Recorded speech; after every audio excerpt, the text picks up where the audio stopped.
The story begins with military tanks on a mission deep inside Afghanistan. Suddenly, when one of the tanks stops for some reason, our hero, Jack, jumps out of a truck looking frustrated. He yells, "Who the hell is it? Who stopped the tank?" A soldier steps out from the other side and snaps back. "What's your problem, man? If you're in such a rush, just go around us." They start arguing and getting into it. But after a moment, we realize they're just messing around. They're actually brothers. The truth is, Jack's brother intentionally messed with the tank just so they could take a break. While Jack is fixing the tank, his brother says, "Man, what are we even doing here? Our dream was to finish ranger training and become rangers. I checked everything. Training starts in 2 months, this June. We can do this together." Jack replies, "What are you talking about? I'm getting older. I won't be able to handle that training." His brother insists he checked the requirements and that we're both a perfect fit. Jack gives in and says, "Fine, if you say so, we'll see." They still had a mission to finish, so Jack starts heading back to his truck. Suddenly, they're ambushed by the Taliban.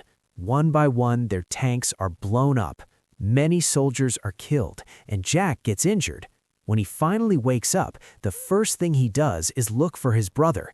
He sees that his brother is still alive, but he's in bad shape. Suddenly, Jack snaps awake. He's sitting on a bus with several other soldiers. It turns out the scene we saw at the beginning happened about 2 years ago. Jack still hasn't moved on from that tragedy and misses his brother dearly.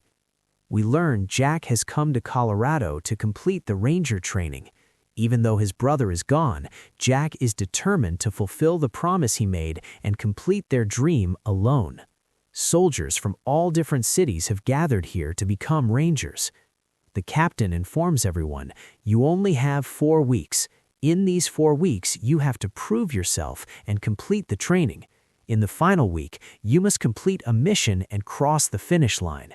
If you make it across safely, you'll officially be a ranger." From the first week, everyone starts their training. Those who fail are separated and sent back home. As the weeks passed, more and more soldiers are cut from the program because they fail the missions or can't keep up with the training. 2 weeks have passed, and the 3rd week begins. Jack hasn't really bonded with any of the other soldiers. He's 100% focused on his training. He's so intense that the other soldiers start focusing on him. One day, Smith asks his team, "Who is this guy anyway?" Valerina tells him that Jack was in Afghanistan on a mission to save a squad, but because of a Taliban attack, his entire team was killed, even his brother. Rumor has it he carried his brother on his shoulders for 10 miles to get back to the base, which is why he was awarded the Silver Star. After hearing this, Smith can't help himself and asks Jack what happened in Afghanistan. But Jack doesn't give him an answer. Right then, the team leader, Jacob, scolds Smith. He tells him, "You can't just ask him that. He's lost a lot. Don't make him relive it all over again." Next, a news report shows that NASA has discovered an asteroid. NASA says this asteroid is going to pass through Earth's atmosphere, but nobody pays much attention to the news. As the 3rd week begins, the training gets even harder. Many soldiers fail the mission given in the 3rd week and are sent home. The 4th and final week was about to start. Jack was determined to give it his all. He wasn't going home without becoming a ranger. Once the 4th week starts, the real training begins. They're all put into a swimming pool. Some soldiers survive for a while but eventually have to come up for air. But Jack refuses to give up. He wants to reach the very end. When he feels like he's losing strength, he remembers his brother. He remembers the time he put his brother on his shoulders and walked 10 miles to the base. He actually passes out underwater. The soldiers quickly pull him out of the water just in time. After they get the water out of his lungs, he's back to normal. After this incident, the captain calls him into his office to talk. The captain says, "I'm cutting you from the training. You can go home."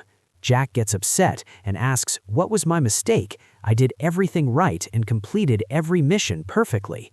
The captain explains, "It's not about the mission, it's about what's going on in your head. I've noticed and I've heard from others that you're doing this training like a madman. You don't sleep properly and you don't talk to anyone. You're an engineer. You know even the strongest machines have limits." He continues, "You applied for this training 4 times and were rejected every time because of your age. I just want you to sign this paper and leave the training. If we officially kick you out, you'll never be able to come back." Jack replies, "It's the final week and I'm not quitting." After saying that, he leaves. In the 4th round of training, a few more people fail and are sent away. We see that Jack wasn't kicked out, he was selected for the final mission. The captain briefs everyone on the mission and what they need to do. This was going to be just like a real-world scenario. The selected soldiers will be dropped by helicopter into the mission area. The mission is this: a friendly aircraft has been shot down in enemy territory. The Rangers are given a search and rescue task. They must go to the aircraft and destroy it so it doesn't fall into enemy hands. After that, they have to find a rebel village where the pilot of the jet is being held hostage. The captain warns them that instructors will be hiding all around, waiting to ambush them at any moment. They're given a radio to get situation reports day and night. Up until now, Jacob was commanding the team, but now he's made second in command. Jack is made the first commander, meaning he will lead the team. The captain intentionally made him the leader. He tells them, "If you get caught in an ambush, the mission is over and you all fail. But if you cross the finish line, I will personally give you this U.S. Army Ranger tab." The mission starts, and 2 helicopters drop them in the drop zone. From here, they have to head toward their target on foot. They have a compass and a radio to help them navigate. After walking all day, the soldiers rest in the forest at night. Suddenly, something passes by them at high speed. They assumed the captain realized they were resting and fired a rocket or flare to test them. They continue moving and reach their target by morning. Once they arrive, they see a machine near the river. They suspect instructors are waiting to ambush them, so the soldiers come up with a plan. They try to make contact using the radio, but there's no response. Instead, a soldier says the radio is making a very strange noise. One soldier also mentions that according to the coordinates, they are still 100 meters from the actual target, but no one takes it too seriously because 100 meters isn't a huge distance. They don't pay much attention to the coordinates because the target appeared to be right in front of them. According to the plan, the soldiers head down to blow up the machine. Everyone takes their positions. Before getting close, they scan the area to make sure no instructors are lying in ambush. Right then, Jack sees something shiny, but he doesn't think much about it at first. Still, he had a bad feeling about those coordinates. He decides to head into the forest just once to double-check. Meanwhile, the soldiers find an opening, prime the bombs, and plant them on the machine. Just as they are about to blow it up, Jack finds the actual jet the captain was talking about, hidden deep in the woods. This meant the jet was their real target, not the machine. Jack is far from his team, so he starts running back to stop them. But before he can get there, the team sets off the bombs. Later, they realize the machine didn't even have a scratch on it. Instead, the next second, the machine stands up like a giant robot right in front of them. It powers up and starts scanning everyone. At first, the soldiers had no idea what they're looking at or what it's doing, but once it finishes the scan and pulls a weapon out of its frame, they realize exactly what's about to happen. Everyone starts scrambling, but the robot begins picking them off one by one. It was shooting to kill, leaving no survivors. Valerina was right in its crosshairs, but before it could shoot, Jack jumps in and pulls her to safety. The remaining soldiers run into the forest to save their lives. Suddenly, an explosive lands nearby. The blast sends everyone tumbling down into a deep ravine. Many soldiers are killed or severely injured during the fall. Jack quickly gets up and starts moving the wounded to cover because that machine could show up any second. Because of the fall, Jacob's leg was badly broken and he couldn't walk. When Jack asks about the radio, a soldier tells him the radio operator was left up top. The radio was their only hope for calling for help, so Jack climbs back up to get it. But when he gets there, he finds the operator dead and the radio completely smashed. At the same moment, they realize the machine is now walking on 2 legs, hunting them down. One soldier was still alive nearby, but the machine blows him away right in front of Jack's eyes. Jack narrowly escapes, runs back down to his team, and tells them, "That machine is walking now, and it's looking for us. We have to move." They quickly start throwing ropes down the cliff. This was an extremely difficult task for Jacob because of his broken leg. Things take a turn for the worse when the machine arrives and targets the soldier holding the rope. It takes him out in an instant. The rope slips, and Jacob falls hard to the ground. The machine was right above them, and the team was hiding behind rocks for cover. When it started scanning, they were dangerously close. Because of his injury, Jacob couldn't pull his leg back in time, and the robot detects him. As soon as it finds them, it opens fire. Everyone scrambles into the woods. When bullets don't work, the robot starts launching explosives. One of the explosions is massive, killing several more soldiers. Even though Jacob was injured, but the team refuses to leave him behind. They carry him up a hill where Jack straightens his leg and puts him on a stretcher. Jacob had passed out from the intense pain.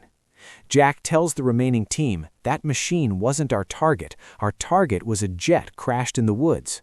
I don't know what that thing is, but we attacked it by mistake, and now it's coming for revenge. We need to reach the village fast. We might find help there." They pick up the stretcher and keep moving. Eventually, they hit a river that they have to cross. The current was way too strong, making it almost impossible to cross safely. Still, Jack takes the risk to save his team. He swims across the rough water, makes it to the other side, and ties a rope to a tree. With the rope secured, Smith tries to bring Jacob across, but there was a knot in the rope, and the stretcher clip gets stuck. Smith tries to unhook it, but Jacob ends up dangling precariously over the water. Seeing them in trouble, Jack and Valerina jump in to help. They were almost at the bank, but before they could get Jacob to safety, the machine shows up. After a quick scan, it attacks, sending everyone falling into the water. The machine doesn't stop. It keeps firing at them relentlessly. The current is so strong that the survivors get swept over a massive waterfall. Jack refuses to let go of Jacob, even though he's still unconscious. Only 6 people from the team were left now. Before the machine can catch up, they grab Jacob and head toward the village. When they reach the village, they find it burnt to ashes. The machine had already been there. They finally realize the truth. This thing fell from the sky. That asteroid mentioned on the news, this machine was inside it. Jack tells his buddies they need to fix a tanker they found because it's their only way to get back to the base quickly. They manage to get the tanker started, but there's a problem. One of the tires is stuck. They work together to pull it out, but right then they realize the machine is close by.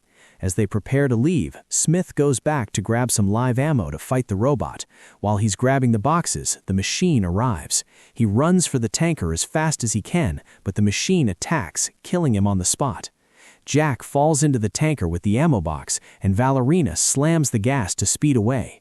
A high-speed chase begins. When bullets don't work, the machine starts launching projectiles. The explosions don't stop the tanker, but the constant fire starts taking out the team one by one. In a desperate move, Jack fires his gun at the mountainside, causing massive rocks to break loose and fall onto the machine. Tragically, Valerina is killed during the chaos, and the tanker goes out of control, crashing into a boulder.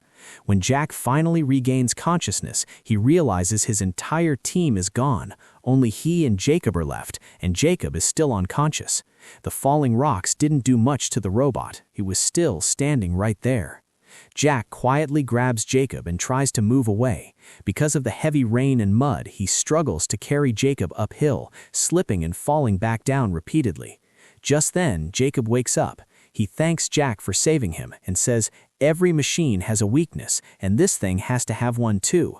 As the machine slowly closes in on them, Jack notices a small vent on top of the robot with steam coming out of it.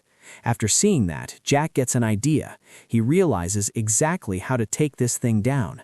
He quickly puts Jacob behind a tree for cover and tells him, "Wait here, I'll be back in a bit." Jack heads out alone to a mining site. He remembered this place from earlier in the day when they were flying over it in the helicopter. Inside, he finds an excavator, JCB, which was going to make his job much easier. He also finds the remote control used to operate the mining machinery. To lure the robot toward him, he fires a flare into the sky. A little while later, as soon as the machine arrives, Jack triggers an explosion. The blast causes the machine to fall. Seeing his chance, Jack jumps into the excavator and drives it straight into the machine, pinning it against a wall. Then he immediately presses the button on the remote. This turns on the overhead mining machinery. Small rocks and gravel start pouring down onto the robot. As soon as the gravel gets inside the vent, the machine starts glowing bright red. Jack runs for cover just as a massive explosion occurs. That is how the machine is finally destroyed. Afterward, Jack goes back, picks Jacob up on his shoulders, and starts heading toward the base. When he arrives, he finds the entire place in total chaos. Carrying Jacob, he crosses the final Ranger finish line. This means they both completed the mission together and officially became Rangers. Jack thanks him, and the medical team takes him away for treatment. Jack sees several broken machine parts being hauled away. The captain approaches him and explains that these robots are everywhere now. Their battalion was stuck at the base trying to save people, which is why they couldn't come to rescue Jack's team. From the news, we learn that the asteroid fragments landed in various locations across the globe. These machines have spread everywhere and are causing total destruction. Military forces all over the world are now fighting to destroy them. Once Jack gets checked out, the captain asks him, "How did you take down that machine?" Jack explains that there's a small opening on the top part of the robot where it occasionally releases steam or gas. He tells them that if something gets dropped inside that vent, it crashes the entire system. That's how he managed to kill it. The captain tells him, "You've earned this," and awards him the U.S. Army Ranger tab.